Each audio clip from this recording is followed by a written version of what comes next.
110 has been designed to be as light as possible, which makes it brilliant to drive on twisty roads. A side effect of this lightness is also that it's really fast in a straight line as well. It might only have a 1.8 litre turbocharged petrol engine, but the most powerful 292 horsepower versions will hit 161 miles an hour.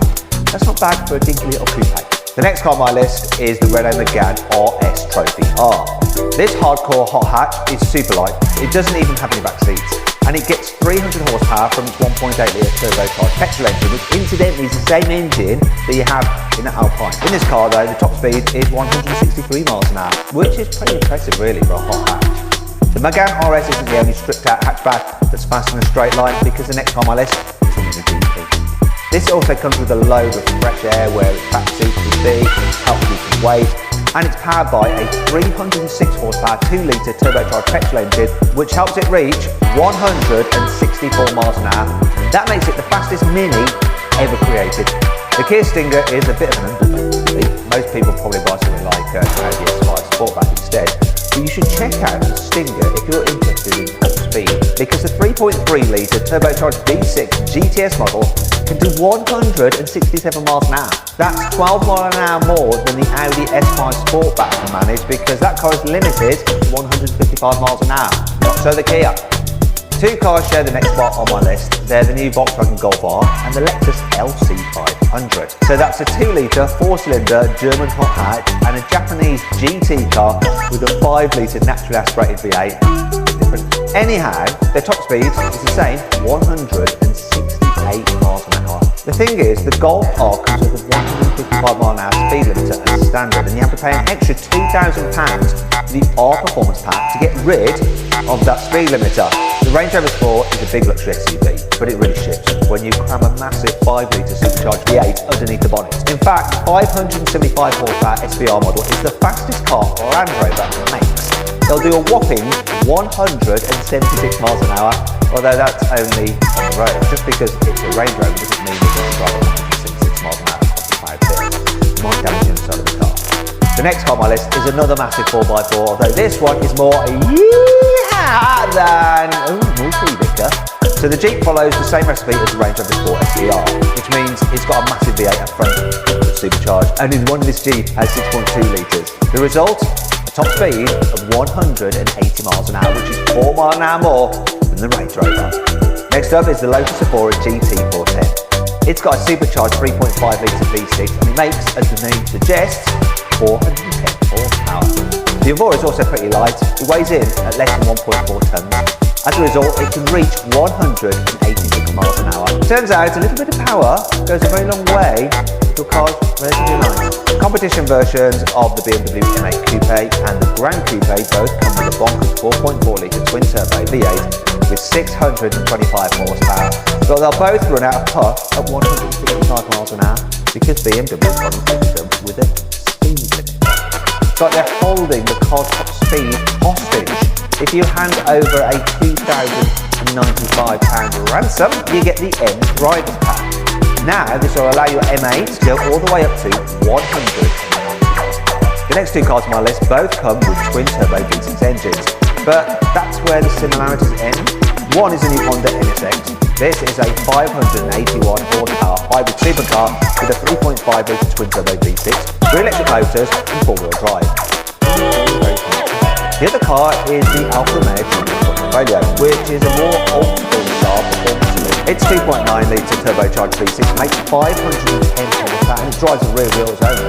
Both of these cars will reach a top speed of 191 miles. The next on my list is the Nissan GT-R. Now, I know it's been around since 2008, but the latest Nismo version is still the fastest Nissan you can buy. This model comes with a twin-turbo 3.8 litre V6 with 600 horsepower, which is enough to blast this aging coupe all the way up to 196 miles an hour.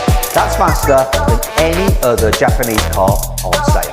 The old Tesla Model S Performance was one of the quickest accelerating cars ever, but its top speed wasn't all that impressive really. It would max out at 162 miles an hour.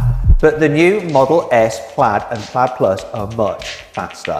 They'll do 200 miles an hour, so all is forgiven Tesla. That's the same top speed as the Jaguar SVR Project 8, and that car uses a old-fashioned 5-litre supercharged V8 with 600 horsepower to blast its way to 200 miles an hour. But back to the Tesla Model S for a second, because I've actually bought a new Plaid Plus, and I can't wait to get it on the challenge driving some drag races. Let me know the kind of drag races you'd like to see in the comments below.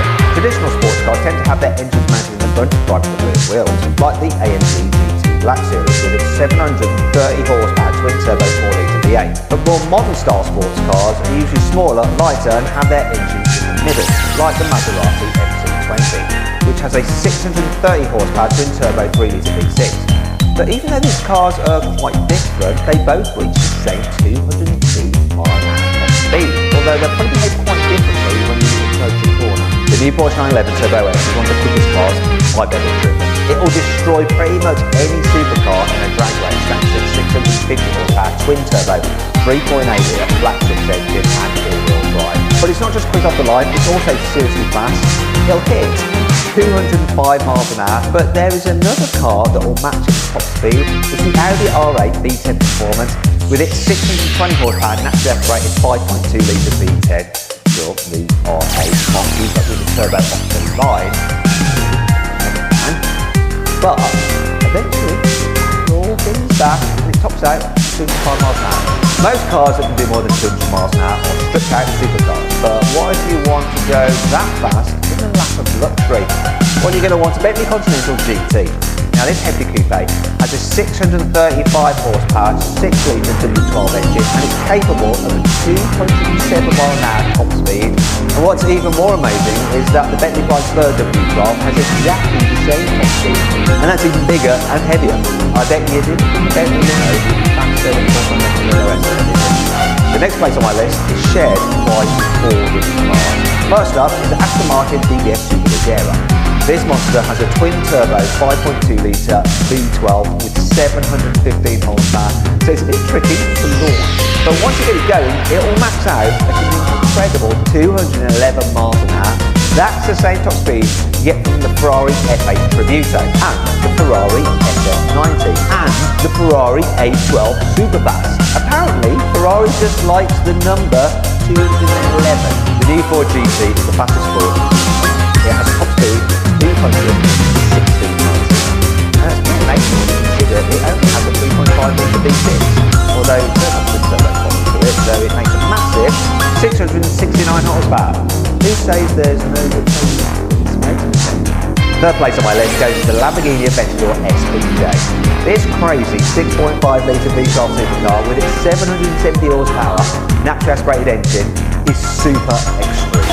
But even though it doesn't have any turbos or hybrid assistance, the SVJ is insanely fast. Lamborghini says it will do more than 217 miles an hour. But what's crazier is that the regular 740 horsepower Aventador S can also hit 270 miles an hour. And that car costs £180,000 less than the SVJ. Some McLarens are designed to go fast around the track, like the new 765 But the Speedtail is all about going fast in a straight line. Its hybrid system uses a twin-turbo 4-litre V8 and an electric motor to produce a combined 1,070 horsepower, and it doesn't have any huge wings or splitters because they produce drag. It even gets a central driving position to give you a better view out, which is probably quite handy when you're blasting along at its top speed, which is 250 miles an hour. But there's another car that will do that same speed, and that's the Koenigsegg Regera. This uses a twin-turbo 5-litre V8 and an electric motor to produce more than 1,500 horsepower. And it has a special kind of gearbox that lets it do 0 to 250 miles an hour using one gear. That car, that'll do like 330 miles an hour. Well, maybe it will, but Koenigsegg hasn't tested it yet, so it can't go on my list. So the fastest Koenigsegg you can buy is still the Regera. Second place on my list is a very, very controversial car. It's the SSC Tuatara. You might remember that it posted a top speed of well over 300 miles an hour, and then people on the internet thought that was a and so they had to do a rerun. Anyway, with this rerun, the Tuatara managed a top speed, which was verified, of 286 miles an hour. How is it able to do this? Well, it's got a 5.9 litre twin turbo V8 with 1750 horsepower. Will it go even quicker? Who knows? Maybe. Now we've come to the first place on my list, and you know what's coming, don't you? It's the Bugatti Chiron Supersport 300 Plus. This gets a 1600 horsepower version of the Chiron 8-litre quad-turbo W16 engine, and it'll do 304 miles an hour. Annoyingly, this isn't an official world record. Well, it's probably annoying for Bugatti anyway, but it is sort of their fault, because to set an official top speed record, you need to drive your car at a record speed on the same bit of road in both directions. That's what SSC did with the Tuatara. That car managed to hit 283 because that's the average speed calculated from these runs. Okay, but we're not taking the world record in this video, it's just the verified manufacturer's top speed. Anyhow, moving back to the Bugatti, it only did one run in one direction, but that's just nothing, isn't it? You don't care about technicalities if you buy a Chiron Supersport. The car can do 300 mile an hour plus. However, there is a car that can be faster than the Bugatti, and it's called the Hennessy Venom F5. It has a 6.6 litre twin turbo V8 with more than 1800 horsepower, and Hennessy claims it will do more than 311 miles an hour, but it's never actually tested the car at this speed, and that means it can't go on my list, just like the Koenigsegg Jesko.